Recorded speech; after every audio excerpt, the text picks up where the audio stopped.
ये आपका आज का संपादकीय पाठ है। संपादकीय पाठ, एडिटोरियल, इस तरह के आर्टिकल आपको प्रीलिम्स में, मुख्य परीक्षा में, इंटरव्यू में हर जगह मदद पहुंचाते हैं।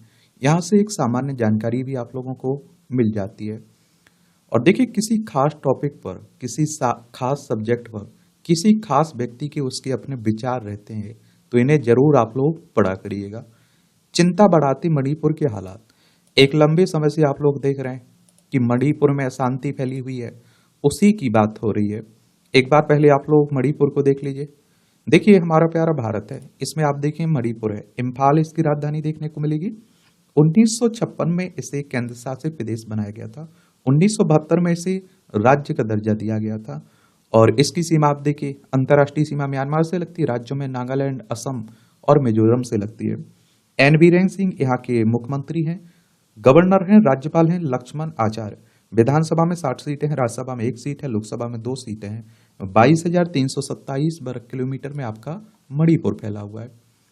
पिछले करीब 1.5 साल से अशांत चल रहे मणिपुर में हिंसा और अशांति ने फिर से सिर उठा लिया और इसके चलते वहां बंद और कर्फ्यू वाले दिन लौट आए। यह भी चिंताजनक है कि वहां खतरनाक ड्रोन और रॉकेट से हमले होने लगे हैं।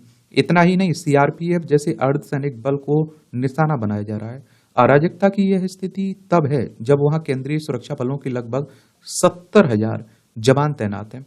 स्पष्ट है कि इतनी बड़ी तैनाती के बावजूद समस्या की जड़ों को पहचान कर उन पर आवश्यक कार्रवाई नहीं हो पाई है।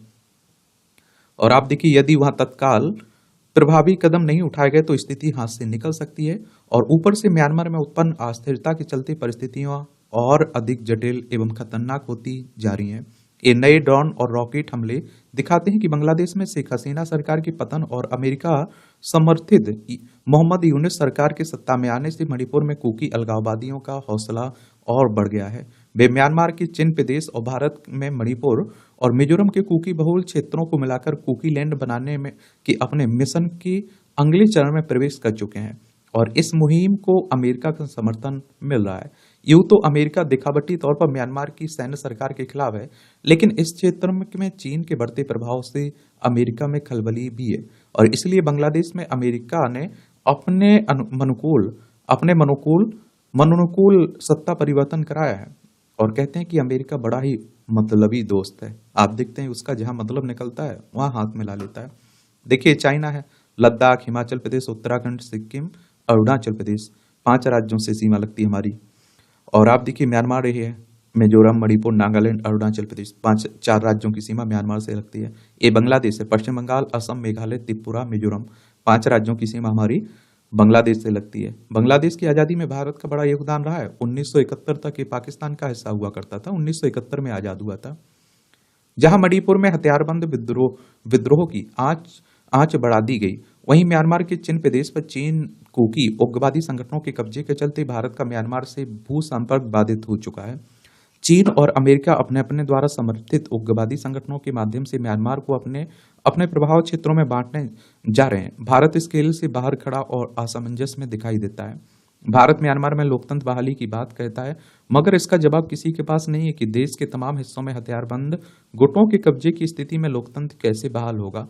यह भी एक बड़ा सवाल है कि म्यांमार के विघटन की सूरत में हमारे साथ कौन से गुट खड़े होंगे।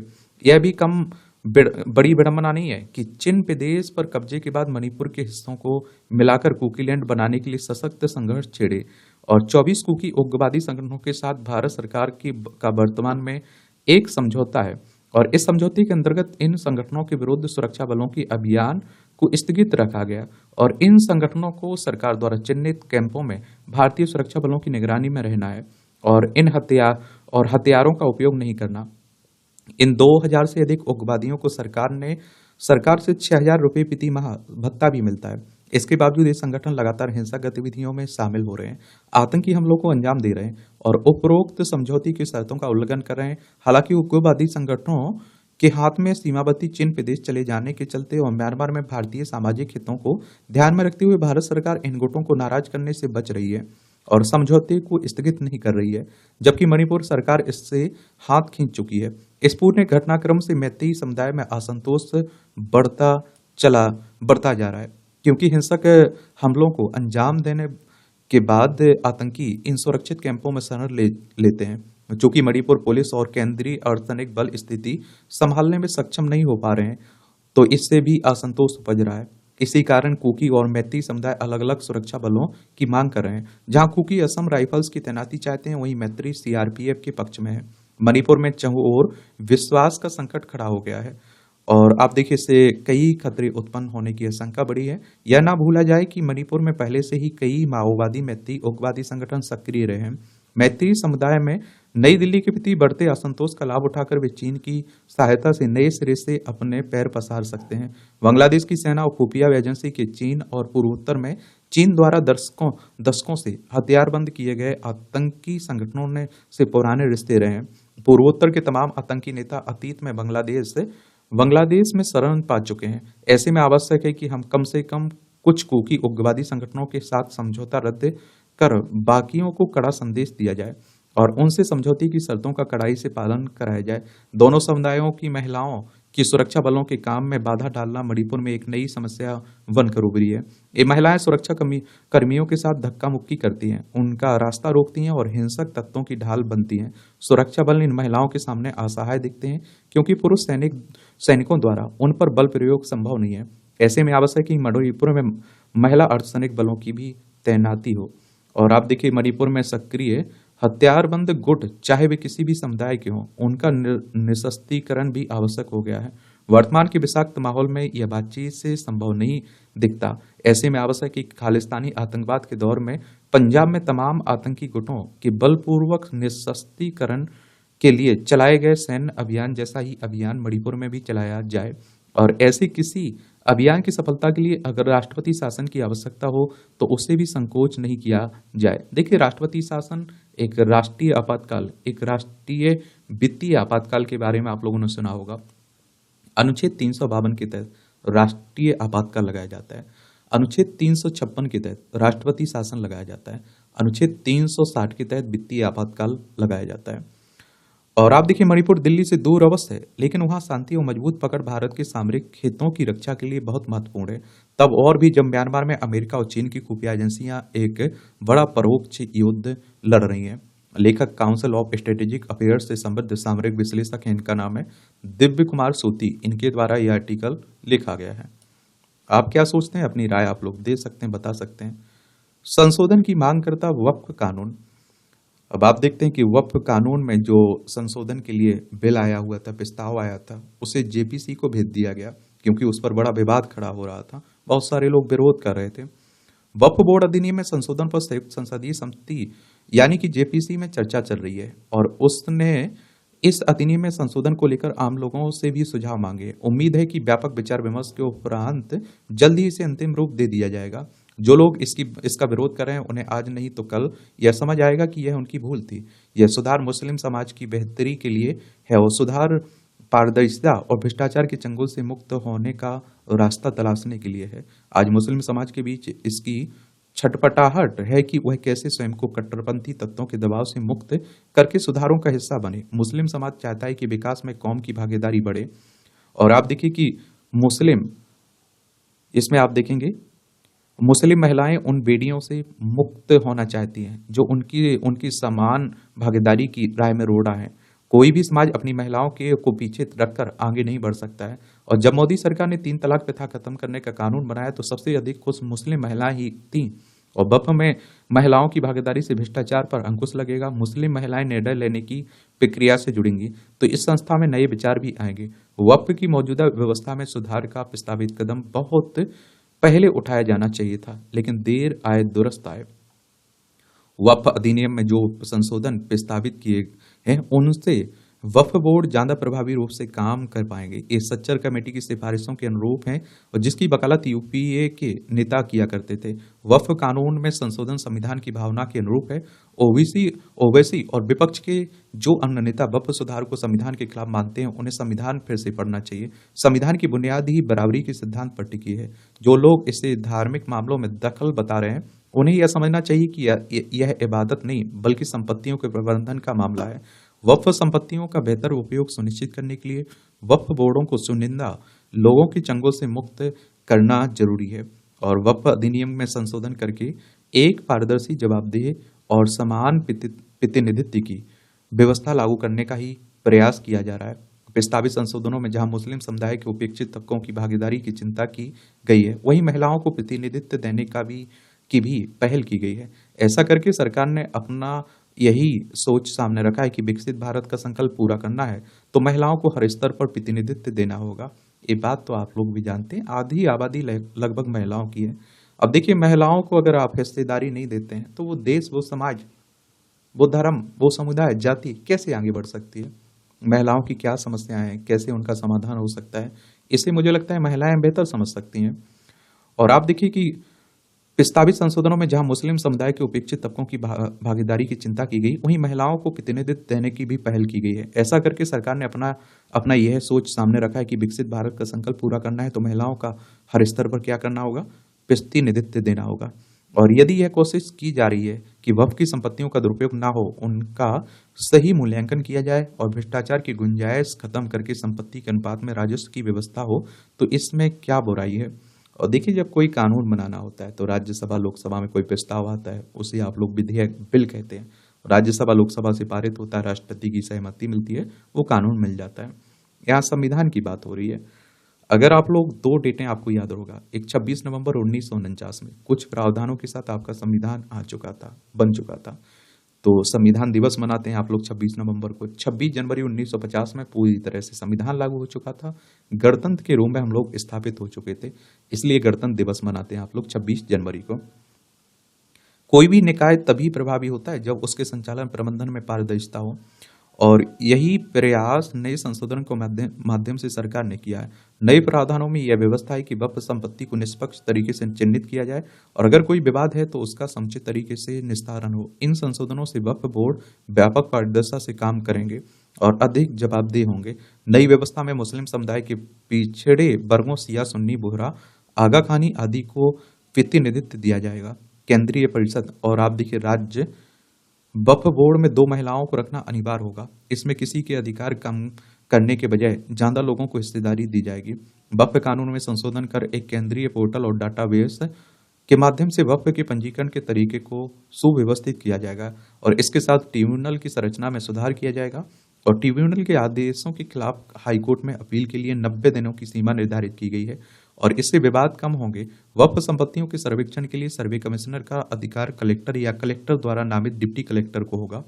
प्रस्तावित वक्फ अधिनियम में बोहरा और आगा खानियों के लिए अलग बोर्ड की स्थापना का प्रावधान किया गया है।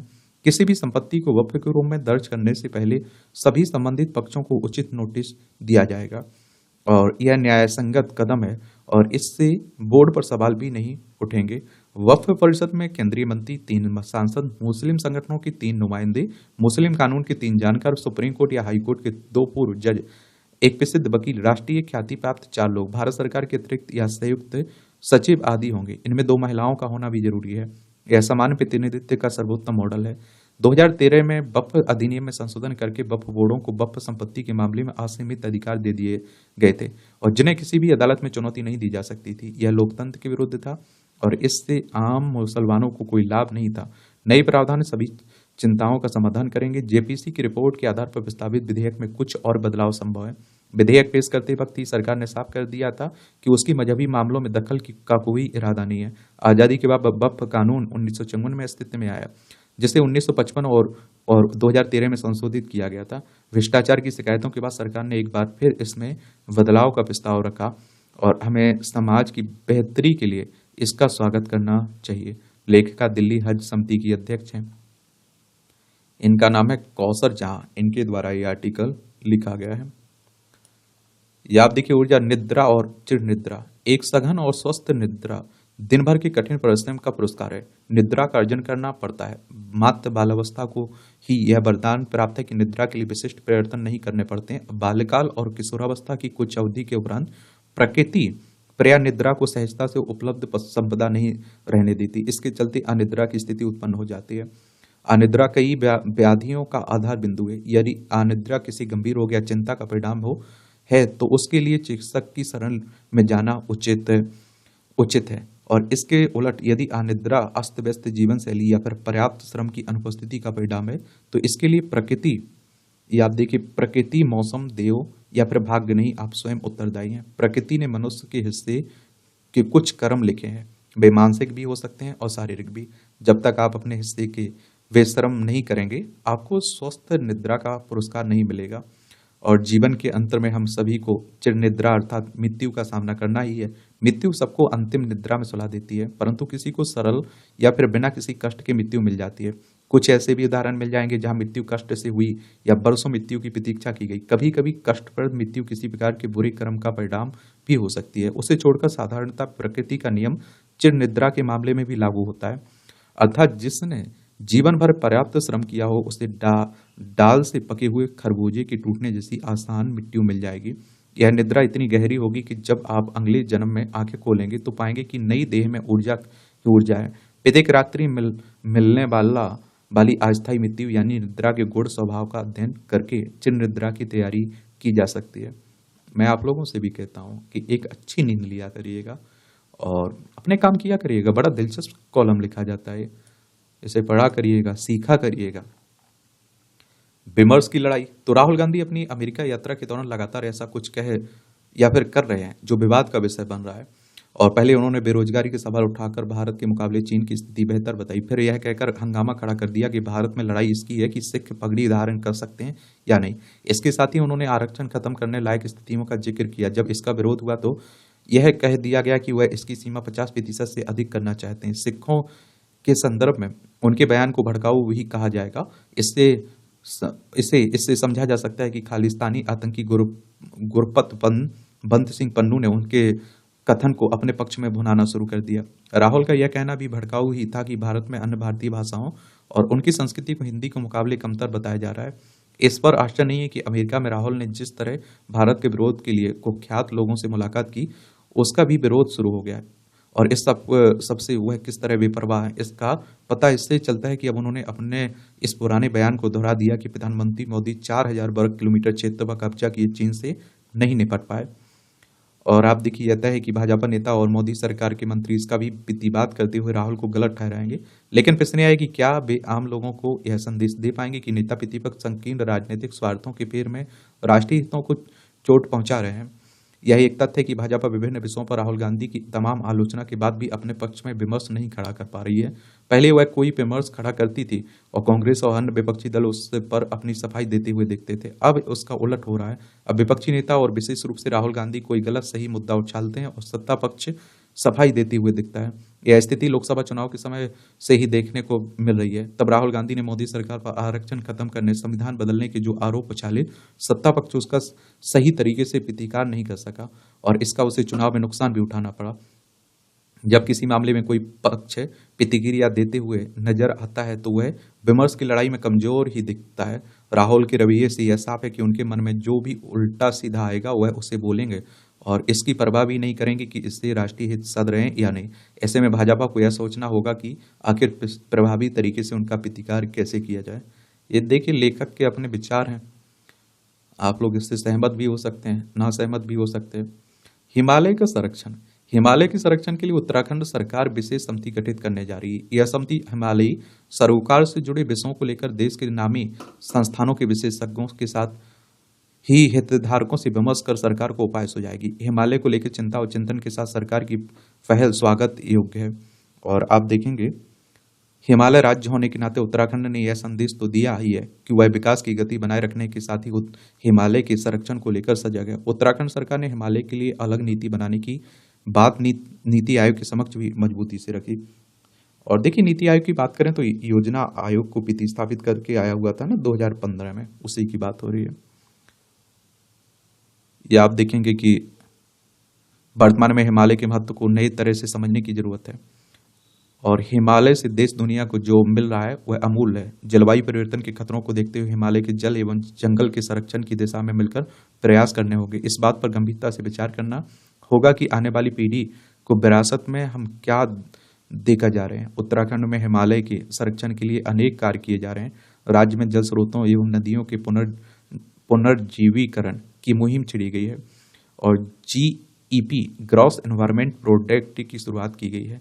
आर्थिकी एवं परिस्थिति में संतुलन बनाकर विकास कार्य किए जा रहे हैं। गैर सरकारी संगठन भी हिमालय के संरक्षण के लिए जन जागरूकता अभियान छिड़े हुए हैं और हिमालयी सरकारों के संरक्षण के लिए आवश्यक है कि हर व्यक्ति हिमालय के महत्व को समझे। पहाड़ों में जिस तरह अनियोजित विकास को प्रेशर मिल रहा है, उससे समस्याएं खड़ी कर दी हैं। इस मानसून सीजन में ही राज्य में 500 से अधिक भूस्खलन जोन सामने आ चुके हैं। राज्य के विकास के लिए हिमालय की आवश्यकताओं को भी समझना होगा। इसमें एक बार उत्तराखंड को देख लीजिए, ये है उत्तराखंड। देहरादून इसकी राजधानी देखने को मिलेगी। इसकी सीमा चाइना नेपाल से लगती है। राज्यों में हिमाचल प्रदेश उत्तर प्रदेश से लगती है। ये 9 नवंबर सन 2000 में उत्तर प्रदेश से अलग करके राज्य बनाया गया था। गुरमीत सिंह यहाँ के क्या है, राज्यपाल हैं। चीफ मिनिस्टर पुष्कर सिंह धामी है। विधानसभा में 70 सीटें हैं, राज्यसभा में 3 सीटें हैं, लोकसभा में 5 सीटें हैं। 53,483 वर्ग किलोमीटर में फैला हुआ है आपका उत्तराखंड। बच्चियों की सुरक्षा का सवाल। पिछले दिनों गुजरात के खेड़ा जिले से कक्षा 4 की एक छात्रा के साथ छेड़छाड़, अश्लील हरकतें करने का मामला सामने आया। पुलिस ने आरोपित शिक्षक अख्तर अली महबूब मियां सैयद को गिरफ्तार कर लिया है। और इस तरह की घटनाएं देश भर से आ रही हैं, जिन्हें हम लोग रक्षक समझते हैं, आज के समय में वही भक्षक निकल रहे हैं। अब देखिए, कहते हैं कि माँ बाप के बाद अगर किसी का महत्व होता है तो गुरु का होता है, शिक्षक का होता है। आजकल देखिए शिक्षकों की क्या हालत है। और आप देखते हैं कि दुखद यह है कि विकृत मानसिकता वाले पुरुषों की वजह से देश में लड़कियां शिक्षा के मंदिर, ट्यूशन, पार्क और स्कूल से घर जाने वाले रास्तों पर कहीं भी सुरक्षित नहीं है। आए दिन बच्चियों के साथ यौन शोषण जैसी घटनाएं सुर्खियों में बनी रहती हैं। इसको लेकर उनके माता पिता काफी चिंतित हो जाते हैं और वे उन्हें स्कूल भेजने से भी डरते हैं। हाल में महाराष्ट्र के बदलापुर में स्थित एक स्कूल के सफाई कर्मी ने 3 और 4 साल की बच्चियों का यौन शोषण किया। इसके खिलाफ लोग सड़कों पर उतरे, रेलवे स्टेशन पर जमकर प्रदर्शन किया, परंतु स्थिति जस की तस है। बच्चियों के खिलाफ अत्याचार के मामले कम होने के बजाय बढ़ते ही जा रहे हैं। माता पिता के बाद शिक्षक ही बच्चों के मार्गदर्शक होते हैं। शिक्षक की शिक्षा से बच्चों के बेहतर भविष्य का निर्माण होता है। वे उन्हें जीवन जीने की कला सिखाते हैं। ऐसे में स्कूल के शिक्षक द्वारा इस तरह की घिनौनी कुकृत्यों को अंजाम देने से समाज में नकारात्मक संदेश आ जाता है और ऐसी घटनाओं से पूरा देश शर्मसार होता है। देश में आप देखिए, बच्चों की सुरक्षा से संबंधित कई योजनाएं चलाए जाने के बावजूद वे यौन शोषण जैसे अपराधों से सुरक्षित नहीं है। एक सर्वेक्षण के अनुसार यौन शोषण के शिकार 88% बच्चे घबराहट की गिरफ्त में आ जाते हैं। यानी बचपन में आप देखिए, यौन शोषण के शिकार होने वाले बच्चे तनाव, डर, घबराहट, आत्मसम्मान की कमी सहित कई तरह की मानसिक और शारीरिक समस्या से परेशान रहते हैं। बचपन में हुए दुर्व्यवहार, यौन शोषण से बच्चों की सोचने समझने की क्षमता भी प्रभावित होती है, जिसका प्रभाव उनकी शिक्षा, रोजगार पर पड़ता है। बेटियां आज देश के समग्र विकास का अभिन्न हिस्सा बन चुकी हैं। ऐसे में बच्चियों की सुरक्षा से कतई समझौता नहीं किया जा सकता और उनके साथ होने वाली इन घटनाओं पर विराम लगना चाहिए। इसके लिए बालिकाओं के खिलाफ होने वाले अपराधों के मामले में पूरी तत्परता, गंभीरता और संवेदनशीलता से कार्रवाई होनी चाहिए। दोषियों को कड़ी से कड़ी सजा दी जानी चाहिए ताकि अपराध करने वालों के हौसले पस्त पड़ जाएं और इसके साथ ही समाज को भी अपने हिस्से की जिम्मेदारी निभानी होगी। सरकार के साथ साथ उन्हें भी बच्चियों के लिए हर जगह को सुरक्षित बनाने के लिए आगे आना होगा ताकि अपराधियों के मन में डर पैदा हो सके।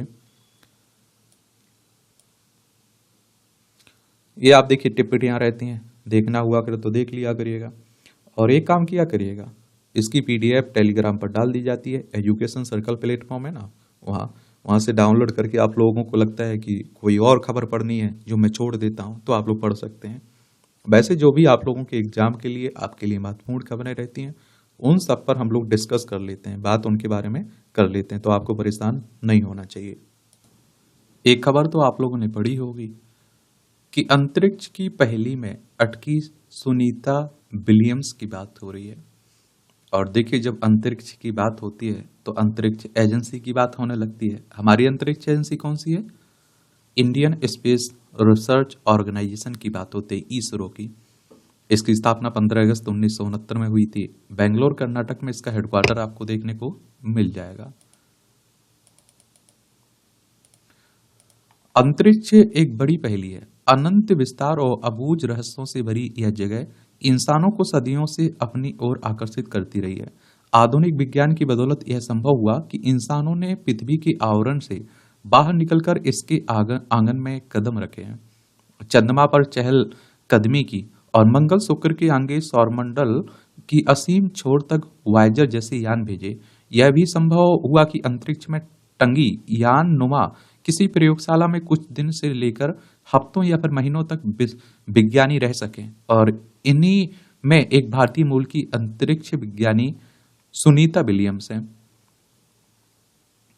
और जो एक अन्य सहयोगी बुच विल्मोर के साथ अंतर्राष्ट्रीय अंतरिक्ष स्टेशन पर निर्धारित अवधि के लिए कुछ परीक्षण करने गई थी, लेकिन 8 दिनों तक आईएसएस पर उनके प्रवास का कार्यक्रम उन्हें वापस लाने वाले अंतरिक्ष यान स्टार लाइनर की समस्याओं के कारण टल गया।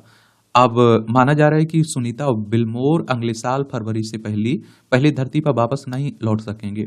ऐसा क्या हुआ कि सुनीता और विल्मोर का 8 दिन का कार्यक्रम फिलहाल 8 महीनों की अवधि में बदल गया। मिशन ओडिसी को लगा झटका।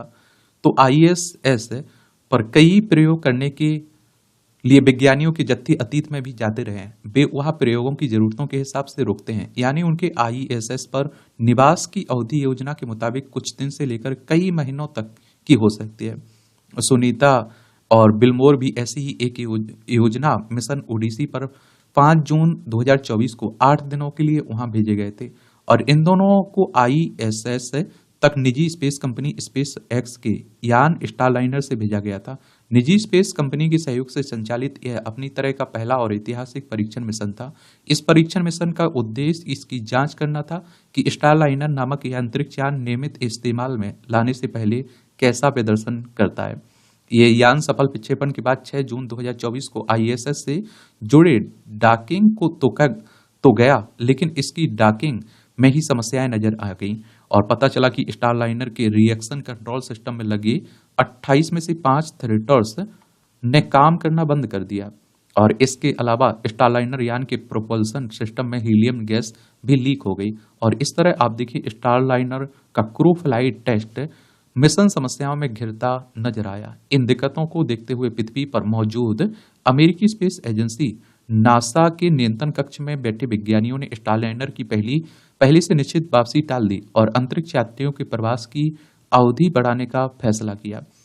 और आप देखें कि नासा ने निर्णय लिया कि 58 वर्षीय सुनीता विलियम्स और 61 वर्षीय बुच विल्मोर को स्टारलाइनर से वापस लाना जोखिम भरा हो सकता है, इसलिए यान को हाल में बिना अंतरिक्ष यात्रियों के धरती पर वापस लाया गया और नासा ने घोषणा की कि विलियम्स और विल्मोर अगले साल फरवरी में स्पेस एक्स के ड्रैगन कैप्सूल से घर वापसी करेंगे।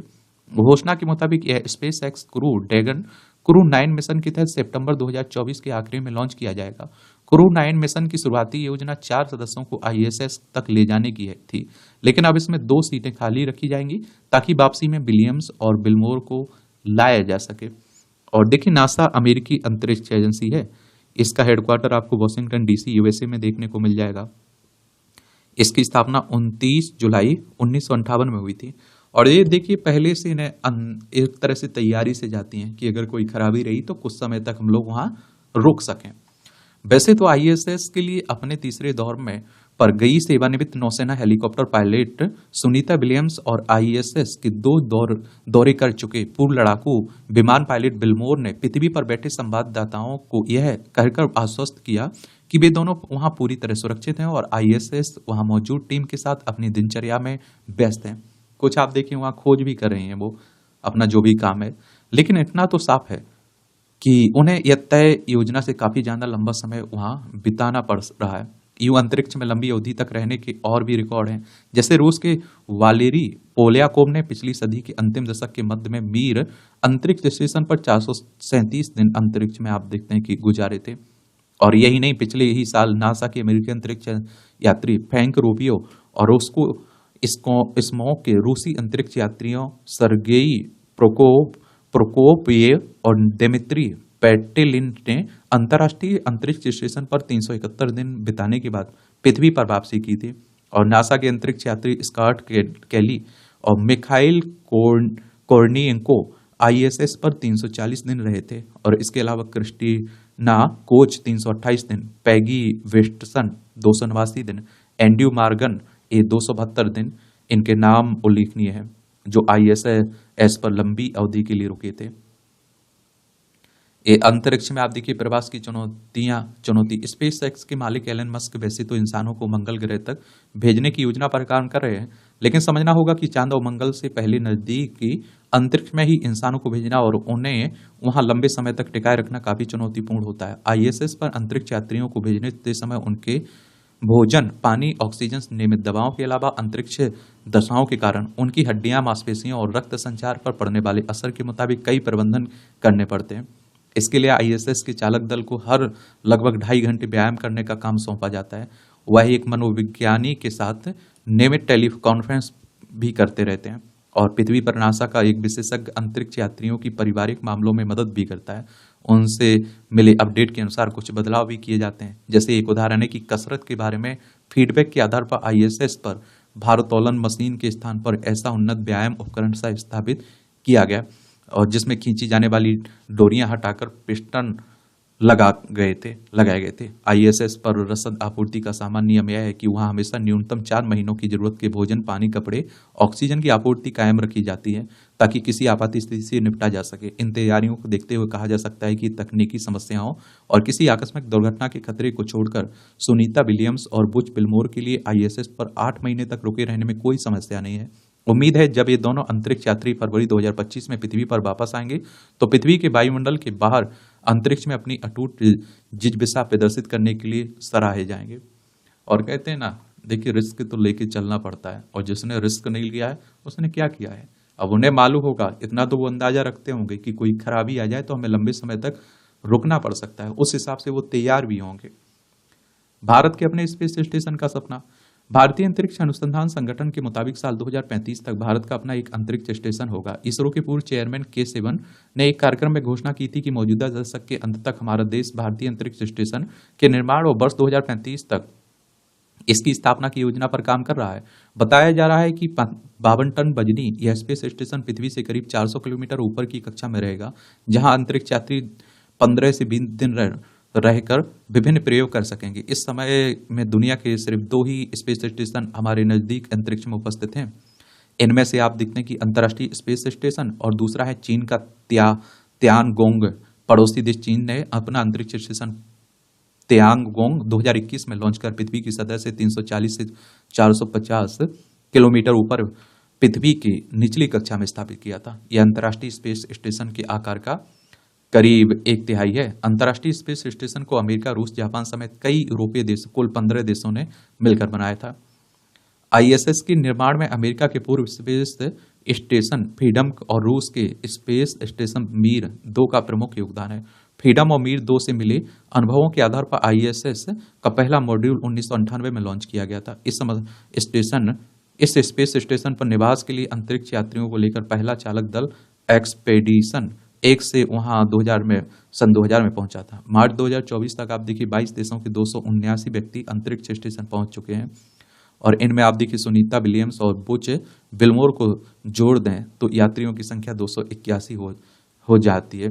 और अंतर्राष्ट्रीय स्पेस स्टेशन और चीन स्पेस स्टेशन के मुकाबले भारतीय स्पेस स्टेशन का आकार छोटा होगा, लेकिन इनके उद्देश्यों को देखते हुए कह सकते हैं कि करीबी अंतरिक्ष में इस तरह की सहूलियत होना किसी देश के अंतरिक्ष संबंधी कार्यक्रमों की महत्ता दर्शाते हैं। प्रयोगों के आधार पर आईएसएस को अंतरिक्ष में तैरती प्रयोगशाला लैब कहा जाता है और इस पर अब तक आप देखिए 1800 से ज्यादा विज्ञानी प्रयोग किए जा चुके हैं और मानव ऊतकों टिश्यूज की बढ़ोतरी के प्रयोग से लेकर पृथ्वी की ग्लेशियरों, कोरल रीफ और शहरों से जुड़े आंकड़े जमा करने में आईएसएस की भूमिका रही है। हाल के वर्षों में इस पर 3D painting, earth imaging, laser communications और मिनी सैटेलाइट लॉन्चर जैसे उपकरण जोड़े गए हैं, जिसकी सहायता से नए किस्म के प्रयोग हो सकते हैं। यही नहीं, इस पर मौजूद रहने वाले अंतरिक्ष यात्रियों के स्वास्थ्य पर भी महीनों तक चलने वाले प्रयोग किए जाते हैं। आज से 10 साल बाद जब भारत का अपना स्पेस स्टेशन बनकर तैयार होगा तो हम कह सकेंगे कि हमारे लिए अंतरिक्ष में प्रयोगों और परीक्षणों की एक नई जमीन तैयार हो गई है। अच्छी बात है, होना भी चाहिए। जब चाइना अमेरिका पहुंच चुका है तो हम लोग पीछे क्यों रहें। चुनौतीपूर्ण जिलों का परिसीमन, ये आप देखिए मध्य प्रदेश की बात हो रही है।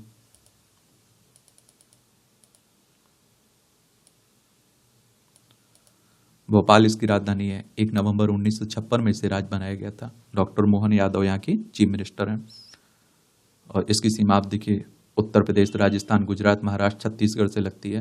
विधानसभा में 230 सीटें हैं, राज्यसभा में 11 सीटें हैं, लोकसभा में 29 सीटें हैं और क्षेत्रफल में दूसरे नंबर पर है, पहले पर राजस्थान, दूसरे पर मध्य प्रदेश। तो मध्य प्रदेश सरकार ने नए जिलों की मांग को ठंडा करने के लिए एक नए आयोग का गठन किया है और सरकार ने मध्य प्रदेश प्रशासनिक इकाई सुधार आयोग गठित किया है। यह आयोग प्रदेश में जिला, संभाग और तहसील की भौगोलिक सीमाओं का पुनर्गठन कर नए सिरे से सीमाएं निर्धारित करेगा। आयोग के इस काम के लिए 1 वर्ष का समय दिया गया है। सेवानिवृत्त अपर मुख्य सचिव मनोज श्रीवास्तव को आयोग का सदस्य बनाया गया है। बात ठीक भी है कि 1 नवंबर 1956 को भाषाई आधार पर बने मध्य प्रदेश में जिला इकाइयों के पुनर्गठन की आवश्यकता भी है। सरकार ने इस दिशा में कभी गंभीरता से प्रयास नहीं किए। प्रदेश की राजधानी भोपाल भी सीहोर जिले का हिस्सा हुआ करता था, और जिसे आप देखिए 2 अक्टूबर 1972 को सरकार ने सीहोर से अलग कर जिला बना दिया था। और इसके बाद दिग्विजय सिंह सरकार ने जिला पुनर्गठन आयोग की अनुशंसा के आधार पर 1998 से 2003 के बीच 10 नए जिले बनाए। इसके बाद जिन जिलों का निर्माण हुआ वह राजनीतिक आधार पर ही हुआ था। और जाहिर है कि जब जिलों की सीमाएं नए सिरे से निर्धारित होंगी तो नए जिले बनने का रास्ता भी साफ होगा। यह भी बात सही है कि अब तक जिलों की सीमाओं में कई तरह की भौगोलिक दिक्कतें हैं। जैसे राजधानी भोपाल की ही बात की जाए तो यहाँ से लगा मंडदीप औद्योगिक क्षेत्र रायसेन जिले में आता है, और जिसकी दूरी 60 किलोमीटर से अधिक है, जबकि भोपाल मात्र 25 किलोमीटर दूर है यहाँ से। पूर्व मुख्यमंत्री शिवराज सिंह चौहान ने के ही गृह क्षेत्र बुधनी को ले लें तो यह सीहोर से जिले में आता है, जो 110 किलोमीटर दूर है। व्यवहारिक दृष्टि से देखा जाए तो इसे नजदीकी नर्मदापुरम जिले में आना चाहिए। इसकी दूरी 25 किलोमीटर की है। ऐसी कठिनाइयां प्रदेश के कई जिलों में हैं, लेकिन इन्हें दूर करना आसान भी नहीं है। अब सवाल है इस बात का है कि वर्ष 2021 में जो जनगणना प्रस्तावित थी वह अभी तक आरंभ भी नहीं हो पाई। और देखिए, जनगणना की बात होती है तो पहली बार 1872 में लॉर्ड मेयो के समय में शुरू हुई थी। लॉर्ड रिपन के समय से 1881 से नियमित जनगणना शुरू हुई थी। और ऐसे में यह आयोग किस जनगणना को आधार बनाएगा? यदि 2011 की जनगणना के आधार पर जिलों की सीमाओं का पुनर्निर्धारण होता है तो भी यह व्यवहारिक नहीं होगा। इस आयोग के सामने दूसरी चुनौती विधानसभा और लोकसभा क्षेत्रों के परिसीमन की है। वर्ष 2025 में विधानसभा और लोकसभा क्षेत्रों का भी परिसीमन कार्य आरंभ होना है। यदि यह परिसीमन कार्य आरंभ हो गया तो प्रशासनिक सुधार आयोग की रिपोर्ट पर कितना अमल हो पाएगा? और सबसे बड़ी चुनौती तो राजनीतिक है। कोई भी राजनेता अपने जिले में किसी हिस्से को चुनना नहीं चाहेगा। ऐसे में प्रयास का विपक्ष भी लाभ लेने का प्रयास करेगा। धरने आंदोलन होंगे, विपक्षों को मुद्दा मिल जाएगा। इससे निपटने का अभी तक कोई प्लान नहीं है। अभी तो थानों की सीमाओं का पुनर्निर्धारण करने के लिए ही 20 वर्ष से कोशिश चल रही है। और गृह विभाग ने अक्टूबर 2004 में नए सिरे से थानों की सीमाएं निर्धारित करने के निर्देश दिए थे, लेकिन अभी तक इस पर पूरी तरह अमल नहीं हो पाया। मात्र उन्हीं थानों की सीमाएं बदली जा रही थी जो नए जिले बनने से प्रभावित हो रहे थे। और इसके अतिरिक्त पुलिस आयुक्त प्रणाली लागू होने के बाद भोपाल, इंदौर के शहरी और ग्रामीण क्षेत्रों के थानों में की सीमाएं बदली थी।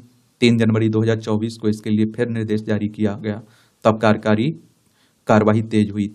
और जब अब तक प्रदेश के कुल 968 थानों में से 817 थानों के परिसीमन का काम लगभग पूरा हो चुका है। यह पूरा हो भी जाएगा तो थानों की सीमाओं को लेकर विवाद प्रतिदिन खड़े होंगे, और जो गांव या कस्बे दूसरे थाने में जुड़े हैं वहां हुए अपराध का रिकॉर्ड अलग कर दूसरे थानों में पहुंच नहीं पाया। और आम लोगों को भी नए थानों की सीमाओं का ज्ञान नहीं है। कई बार तो गंभीर अपराध में फरियादी को भारी दिक्कत का सामना करना पड़ता है। जब थानों का ही परिसीमन इतना कठिन है तब जिलों के परिसीमन को कैसे आसान बनाया जा सकता है? दरअसल आप देखिए, सरकार को इस बात पर विचार करना चाहिए कि प्रशासनिक इकाई का निर्धारण पुरानी जनगणना के आधार पर किया जाए या नई जनगणना रिपोर्ट के आने के बाद ऐसे विधानसभा लोकसभा क्षेत्रों के परिसीमन के साथ किया जाए, ताकि विधानसभा और लोकसभा क्षेत्रों में भी व्यवहारिक कठिनाइयों को दूर किया जा सके। और इसके साथ नए जिलों का गठन राजनीतिक आधार पर बंद करना चाहिए, वरना इससे प्रशासनिक व्यय ही बढ़ेगा, नतीजे नहीं मिल पाएंगे। वर्ष 2025 बेहद महत्वपूर्ण है। यदि प्रशासनिक सुधार आयोग ने अपनी रिपोर्ट में इस वर्ष दे भी दी तो विधानसभा और लोकसभा के परिसीमन के बीच इसे कैसे लागू किया जा सकेगा, यह भी विचारणीय है। तकनीकी विकास का रास्ता, नेशनल रिसर्च फाउंडेशन, ये क्या है इसे भी देख लेते हैं। भारत टेकेड तकनीक का दशक में तेजी से आगे बढ़ रहा है। ऐसे में मोदी सरकार की एक पहल के रूप में अनुसंधान नेशनल रिसर्च फाउंडेशन वैश्विक विज्ञान के अग्रणी देशों के बीच भारत के स्थान को मजबूती देने के लिए तैयार है। टेकेड शब्द की रचना प्रधानमंत्री नरेंद्र मोदी ने गहन तकनीकी उन्नति के एक दशक को दर्शाने के लिए की थी। जब जवान जय किसान और अटल बिहारी वाजपेयी के जय विज्ञान के नारे को जब अनुसंधान से जोड़ते हुए अपने ऐतिहासिक संबोधन में पीएम मोदी ने वैज्ञानिक अनुसंधान और विकास के नए युग का आह्वान किया। विज्ञान और प्रौद्योगिकी के क्षेत्र में भारत को 2047 तक विकसित बनाने के लिए यह रणनीतिक कदम पीएम मोदी द्वारा भारत को ज्ञान अर्थव्यवस्था में बदलने के महत्व को रेखांकित करता है। और आप देखेंगे कि भारत की वैज्ञानिक क्षमता सदियों पुरानी है। आर्यभट्ट के नवाचारों और भास्कराचार्य की गणितीय प्रतिभा से लेकर सीवी रमन और सत्येंद्रनाथ बोस की आधुनिक सफलताओं तक, हालांकि एनएनआरएफ की स्थापना उस विरासत का विस्तार मात्र नहीं है, यह परिवर्तन का एक महत्वपूर्ण क्षण है जो विज्ञान और प्रौद्योगिकी अनुसंधान को असत्य तथा महत्वाकांक्षाओं और कल्पना की सीमाओं के चंगुल से बचाने का प्रयास करता है। और भारत में जिस एएनआरएफ की परिकल्पना की गई वह अमेरिका के राष्ट्रीय विज्ञान फाउंडेशन जैसी संस्थाओं से आगे की बात करता है। एनएसएफ की सफलता एक ऐसे इकोसिस्टम के माध्यम से वित्त पोषण करने में निहित है जो शिक्षा, उद्योग जगत और सरकार के बीच सहयोग को बढ़ावा देता है, जबकि एएनआरएफ एक ऐसा मंच बनने की आकांक्षा रखता है जो न केवल वैज्ञानिक परीक्षण में विस्तार करता है बल्कि यह भारतीय मूल्यों में निहित सामाजिक आर्थिक विकास के संदर्भ में मजबूती से मौजूद भी है। पूरी दुनिया बढ़ते भू राजनीतिक बदलाव का सामना कर रही है और जिसमें पेटेंट और शोध पत्रों की विशाल मात्रा के माध्यम से विज्ञान और प्रौद्योगिकी में चीन का प्रभुत्व शामिल है। भारत को उम्मीद है कि एएनआरएफ देश की वैश्विक तकनीकी से इकोसिस्टम में एक रणनीतिक शक्ति के रूप में स्थापित करेगा। और आप देखिए अपनी संपन्न साझेदारियों के साथ भारत कृत्रिम बुद्धिमत्ता, 6G और सेमीकंडक्टर, सतत ऊर्जा और अन्य क्षेत्रों में नवाचार को आगे बढ़ाते हुए चीन के प्रभाव को संतुलित करने में मदद कर सकता है। एएनआरएफ को द्विपक्षीय और बहुपक्षीय मंचों के माध्यम से भारत की अंतर्राष्ट्रीय भागीदारी को भी मजबूत करना चाहिए। इसके जरिए भारत अपनी विशाल प्रवासी समुदाय और प्रतिभा समूह का लाभ उठा सकता है तथा न केवल अति महत्वपूर्ण प्रौद्योगिकियों के विकास पर ध्यान केंद्रित कर सकता है बल्कि अंतर्राष्ट्रीय मंचों में अपनी अग्रणी भूमिका का भी विस्तार कर सकता है। एएनआरएफ जिन प्रमुख क्षेत्रों को लक्षित करेगा उनमें से एक है हरित प्रौद्योगिकी, विशेष रूप से स्वच्छ ऊर्जा स्रोत के रूप में हाइड्रोजन। पूरी दुनिया जीवाश्म ईंधन के बदले नवीकरणीय ऊर्जा को अपना रही है। ऐसे में हाइड्रोजन भविष्य के ईंधन के रूप में उभरा है। भारत में राष्ट्रीय हाइड्रोजन मिशन पहले से ही शुरू हो चुका है और आप देखते हैं कि इस क्षेत्र में एएनआरएफ का अनुसंधान देश को हरित ऊर्जा के क्षेत्रों में वैश्विक अग्रणी देश बनाने में महत्वपूर्ण भूमिका निभाएगा।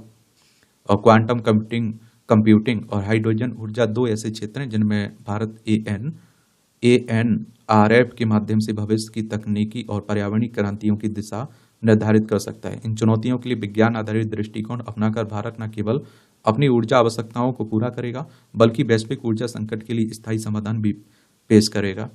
और आप देखिए भारतीय विज्ञानियों, तकनीकी विशेषज्ञों, नवोन्वेषियों की अगली पीढ़ी को बढ़ावा देने में एएनआरएफ की भूमिका का सबसे दूरगामी प्रभाव होगा। भारत लंबे समय से दुनिया की दिग्गज प्रौद्योगिकी कंपनियों को प्रतिभा प्रदान करने वाला देश रहा है। भारतीय मूल के सीईओ गूगल, माइक्रोसॉफ्ट और एडोब जैसी कंपनियों का नेतृत्व कर रहे हैं और इस फाउंडेशन के माध्यम से आप देखिए भारत एक ऐसा परिवेश बना सकता है जो घरेलू अनुसंधान विदेश से देश की प्रतिभाओं की वापसी को प्रोत्साहित करता हो और जिससे प्रतिभा पलायन को रोकने में भी मदद मिलेगी। और आप देखिए मौलिक अनुसंधान में निवेश करके, अत्याधुनिक प्रयोगशालाओं का निर्माण करके और प्रतिस्पर्धी अनुदान प्रदान करके भारत के भीतर प्रतिभाओं को पोषित करने के एएनआरएफ के प्रयासों का आने वाले दशकों में फल मिलेगा।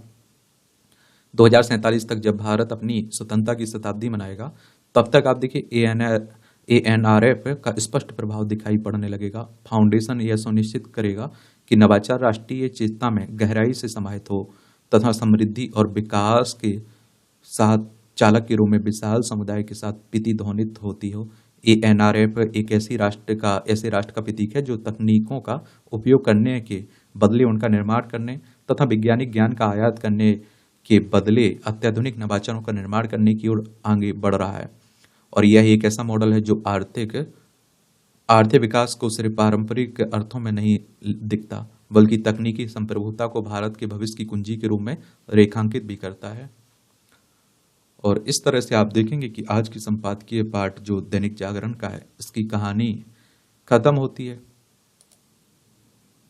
एक आर्टिकल जनसत्ता का बड़ा अच्छा लिखा जाता है, विसंगतियों के बरकस आर्थिक विकास। तो एशिया प्रशांत मानव विकास रिपोर्ट 2024 की बात हो रही है।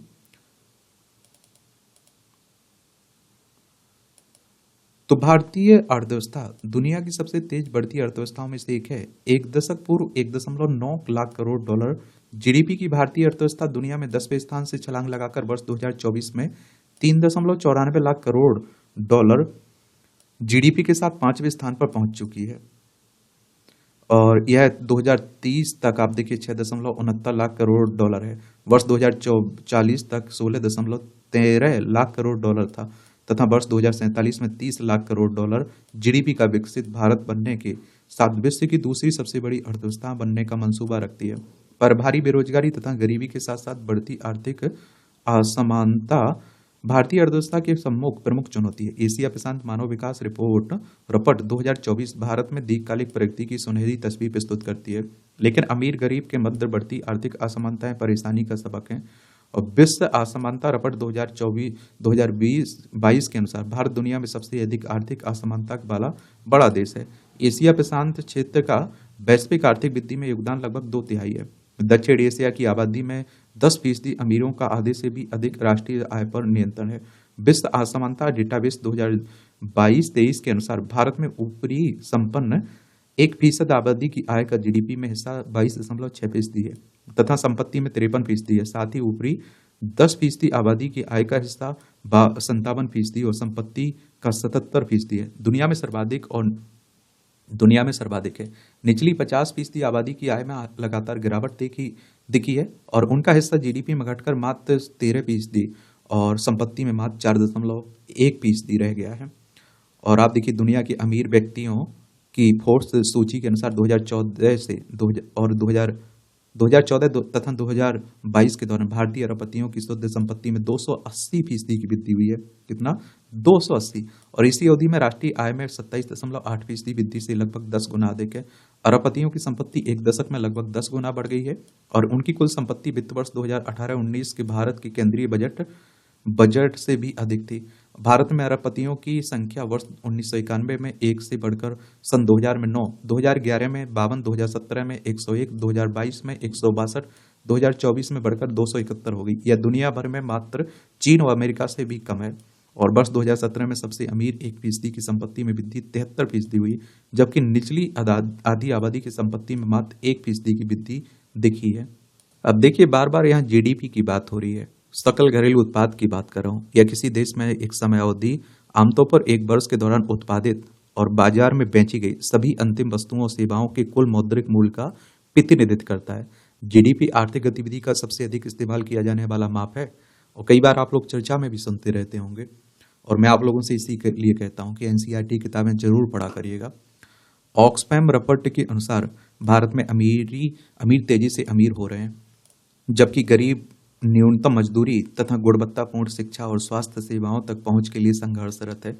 संयुक्त राष्ट्र विकास कार्यक्रम यूएनडीपी के एक रिपोर्ट के अनुसार भारत आय तथा संपत्ति असमानता वाले शीर्ष देशों में अवश्य है, लेकिन प्रतिदिन 2.15 डॉलर के अंतर्राष्ट्रीय गरीबी माप के आधार पर बहुआयामी गरीबी वर्ष 2004 में 40% से घटकर वर्ष 2015-16 में 25% तथा 2020-21 में 15% रह गई। इस दौरान प्रतिवर्ष आय $442 से बढ़कर 2022 में $2389 हो गई। और आप देखते हैं कि घरेलू उपभोग व्यय सर्वेक्षण 2022-23 के अनुसार प्रति व्यक्ति औसत मासिक उपभोग व्यय ग्रामीण भारत में ₹3,773 और शहरी भारत में आप देखिए ₹6,459, जो ग्रामीण तथा नगरीय असमानता को दिखाता है। तीव्र आर्थिक वृद्धि दर के बावजूद आय तथा संपत्ति के विवरण में असमानता निरंतर बढ़ रही है। अंतर्राष्ट्रीय श्रम संगठन के अनुसार एशिया प्रशांत क्षेत्र के देशों में श्रम आय का हिस्सा विश्व औसत से कम। भारत की पुरुष श्रम आय 82%, जबकि महिला श्रम शक्ति मात्र 23% हिस्से के साथ 18% कमाती है। श्रमिकों की बचत तथा निवेश क्षमता कम है, परिणाम स्वरूप असमानता बढ़ रही है। और देखिए इस तरह की जो संस्थाएं हैं ना, इनके बारे में जरूर आप लोग याद रखा करिएगा, इनसे क्वेश्चंस पूछे जाते हैं। यूएनडीपी की बात करें तो यूनाइटेड नेशन डेवलपमेंट प्रोग्राम की बात कर रहा हूं मैं, इसके बारे में भी याद रखना चाहिए आप लोगों को। इसकी स्थापना कब हुई थी? 22 नवंबर 1965 में। इसका हेडक्वार्टर कहाँ देखने को मिलेगा? न्यूयॉर्क यूएसए में इसका हेडक्वार्टर देखने को मिलेगा। और आईएलओ की बात करें तो इसके बारे में भी याद रखिएगा। मैं बात कर रहा हूँ इंटरनेशनल लेबर ऑर्गेनाइजेशन की। इसकी स्थापना 11 अप्रैल 1919 में हुई थी। जेनेवा स्विट्जरलैंड में इसका हेडक्वार्टर देखने को मिल जाएगा आपको। और आप देखेंगे यूएनडीपी की रिपोर्ट के अनुसार आबादी का एक बड़ा हिस्सा गरीबी रेखा से कुछ ही ऊपर है, जिसमें गरीबी में गिरने के जोखिम बरकरार रहते हैं। इसमें अधिकतर असंगठित क्षेत्र, विशेषकर महिलाएं, असंगठित श्रमिक तथा प्रवासी श्रमिक शामिल हैं। भारत दुनिया में सार्वजनिक स्वास्थ्य पर न्यूनतम खर्च करने वाला देशों में से एक है और स्वास्थ्य सेवा में निजी क्षेत्र का दखल बड़ा है। नतीजतन स्वास्थ्य सेवाओं तक मात्र भुगतान क्षमता संपन्न लोगों की पहुंच है और आम भारतीयों की जरूरी स्वास्थ्य सेवाओं तक पहुंच नहीं है। भारत का मातृत्व मृत्यु में 17% और बाल मृत्यु में 21% हिस्सा वैश्विक अनुपात से अधिक है और वैश्विक कुपोषित आबादी में भारत का हिस्सा 1/4 है। भारत की लगभग 74% आबादी पोषक आहार का खर्च उठाने में असमर्थ है और 39% आबादी का पौष्टिक आहार अनुपलब्ध है। भारत का वर्ष 2023 में विश्व गरीबी सूचकांक 28.7 था, जो भूख की गंभीरता प्रणाली के अनुसार खतरनाक है। और रपट में भारत में कुपोषण दर सर्वाधिक 18.7% और वैश्विक लैंगिक अंतर रपट 2023 के 146 देशों में भारत 127वें स्थान पर है। ये सब समस्याएं हैं भारत के सामने, इन्हें लिख दिया करिएगा आप लोग। और जो हम विकसित भारत बनने की बात कर रहे हैं ना, इनसे भी हमें छुटकारा पाना होगा।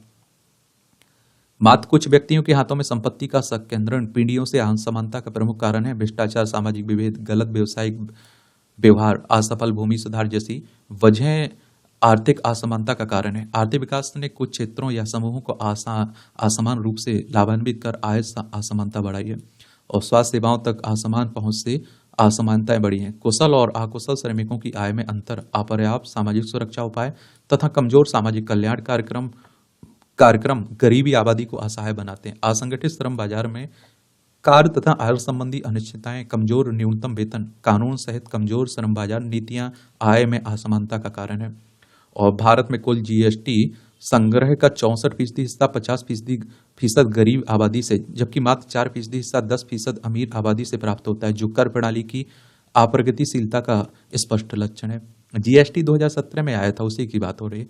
आर्थिक असमानता हेतु प्रशासन में पारदर्शिता, भ्रष्टाचार से मुक्ति तथा नागरिकों की भागीदारी जरूरी है। निजी क्षेत्र की भागीदारी सुनिश्चित करने हेतु सामुदायिक विकास परियोजना में कॉर्पोरेट सामाजिक जिम्मेदारी को प्रोत्साहित करना होगा और सार्वजनिक स्वास्थ्य एवं शिक्षा, सामाजिक सुरक्षा, रोजगार गारंटी योजनाओं तथा सार्वभौम पहुंच सुनिश्चित कर असमानता पर नियंत्रण तथा पाया जा सकता है। और विनिर्माण क्षेत्र में कृषि क्षेत्र के आदर्श श्रम के रोजगार की संभावनाएं तलाशनी होगी। महिला सशक्तिकरण हेतु शिक्षा, स्वास्थ्य, रोजगार, उद्यमिता में लैंगिक समानता को बढ़ावा देकर समावेशी नीतियों के जरिए सामाजिक आर्थिक समानता की ओर बढ़ा जा सकता है। भारत की तीव्र आर्थिक विकास दर मुख्यतः बुनियादी ढांचे में निवेश करती बढ़ती घरेलू मांग और मजबूत निजी खपत के कारण है। आर्थिक असमानता हेतु कर प्रणाली में व्यापक सुधार कर इसे प्रगतिशील बनाने के साथ ही सामाजिक बुनियादी ढांचे जैसे आवास, सार्वजनिक स्वास्थ्य, शिक्षा तथा कौशल विकास और खाद्य सुरक्षा के में व्यापक सार्वजनिक निवेश जरूरी है। कोशिश होनी चाहिए कि आम नागरिक आर्थिक समृद्धि में भागीदार और हिस्सेदार बने, यही आर्थिक समानता का जरिया बनेगा। और आप खुद सोच के देखिए, हम विकसित भारत की बात करते हैं और एक तरफ हमारे सामने इस तरह की समस्याएं हैं, तो कहाँ हम लोग विकसित बनने की बात कह पाएंगे। तो इस तरह से आप देखेंगे आज के संपादकीय पाठ की कहानी खत्म होती है। आप लोग पढ़ते रहिए, एंजॉय करते रहिए। आपका कोई सवाल हो, मेरे लिए सुझाव हो, तो आप लोग जरूर बताया करिएगा। धन्यवाद।